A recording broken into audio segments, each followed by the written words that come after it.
The production of this video was made possible by donors to the Orchestration Online Patreon initiative.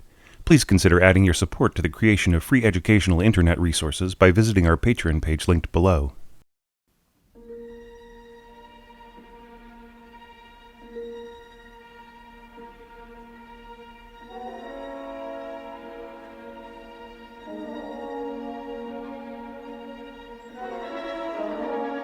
Hey there, this is your orchestration tutor Thomas Goss. Many of my tips share the perspective of professional orchestral musicians, so that my viewers and readers can make more informed decisions about their scoring.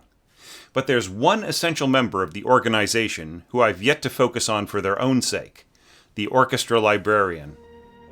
Just as much as we orchestrators should think of how each musician will play each staff in the score, we should also consider the needs of orchestra management when we finalize our work. What we do, or fail to do, may have consequences all the way down the line, right up to the point at which our music is sitting on the stands and even beyond. Developing composers sometimes become impatient with what they see as a bunch of unnecessary rules and regulations that an orchestra might require before agreeing to perform their music. But the simple truth is that a lot of what defines a score as a professionally finalized work is its ability to be quickly processed through the system, so that rehearsals and performances go as smoothly as possible. With all this in mind, it's my pleasure to present a new series about things that orchestra librarians want you to know. Why certain procedures that an accomplished composer or arranger takes are so vital to their job in making a work ready for the musicians and conductor. And what kind of havoc occurs when those procedures are missing or poorly finalized. Let's start with instrument names and numbers. Ideally, an orchestral work should start with an instrumentation page that lists all the musicians that will be performing. This tells the librarian and the personnel manager who they will need to hire for the program, and any special circumstances such as auxiliary instruments for winds and brass. Each percussion instrument should be listed here, though it's usually not necessary to tell each percussionist which instrument to play, as they'll often make their own decisions as a section how to divide the instruments between them. Finally, unless this is a reduced work, or there are some other special concerns, there's no need to indicate how many players on each string instrument. Most concert orchestras will just assign the maximum amount of string players available. This page should be followed by the first page of score. The page should include all instruments that will be used in the piece, including doublings. In multi-movement works, the first page of each movement should include only those instruments that will be used in that movement, rather than all the instruments for the entire piece in every movement. Percussion can be boiled down to a single line, or just the instruments that are being used at the start of the piece, so long as the entire battery of instruments and number of players are included on the instrumentation page.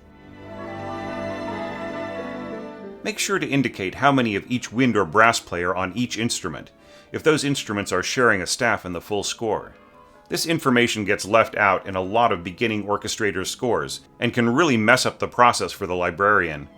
It's never enough just to say horns and trumpets on a first page of score. You must always say how many of each. A fully detailed first page may seem to be redundant if you already have an instrumentation page, and indeed, some very large works in the standard repertoire neglect the convention of including all the instruments on the first page, relying solely on the instrumentation list that comes before it. But you cannot rely on that list to be the only part of the process that indicates the size of your orchestra, especially if you're not yet an established composer. The first page of your score should be as clear to the conductor and score reader about the orchestra numbers, as the instrumentation list is clear to orchestra management. Without the aforementioned procedures, the system hits an immediate snag. Someone, usually the orchestra librarian, will have to look through every page of your score and compare it to the parts you've supplied. And if you've forgotten a part, nobody might find out until the one and only rehearsal. Or if you forget to list instrument doublings for auxiliaries, management may get the idea that your score requires more players than are available. Any impression that a score lacks basic clarity or is asking for too much may cause it to be passed over, even if its composer is fairly well established.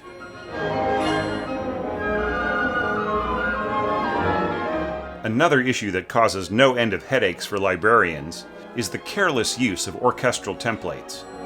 Notation applications often supply ready-made templates with which a composer may score out their ideas. But when those composers fail to delete unused staves, their scores can end up looking much bigger than they really are. The librarian may waste precious time trying to locate parts that don't exist just because those blank staves appear on page 1. This problem can also arise when the composer creates their own templates, whether it's their personal standard template or one which includes all the available instruments in a call for scores. So make sure you proofread for unused instruments any time that a template is involved. Or simply don't use a template at all, and just start with instruments you know you're going to use. Speaking of calls for scores, the orchestra librarian may very well represent the front line in the process of weeding out entries. No matter how clearly the announcement states the available orchestra numbers, the librarian may still receive dozens of scores that require too many instruments, or unavailable resources such as a choir or virtuoso soloists. Please be aware that no matter how inspired and worthy of being performed such a score may be, there simply isn't time or money available in the orchestra's budget to make an exception in your case. So edit your instrumentation down and hope for the best. Also be aware that an open call will result in many entries. Any special attention that scores require may add up exponentially to the point where everyone along the chain of approval simply runs out of time and rejects anything for the slightest bending of the rules. We'll cover some of this in our next installment, but one last urgent concern about instrument names is that they should appear on every page of every instrument part, along with the name of the piece and a page number. It wouldn't hurt to have the composer's name included as well, just in case of similarly named pieces, and for your own sake as the composer or arranger. I'll be back next month with another installment about preparing your score for the orchestra librarian, with a discussion covering instrument parts. For now, though, have a look at the MOLA guidelines I've linked in the information below. See you soon.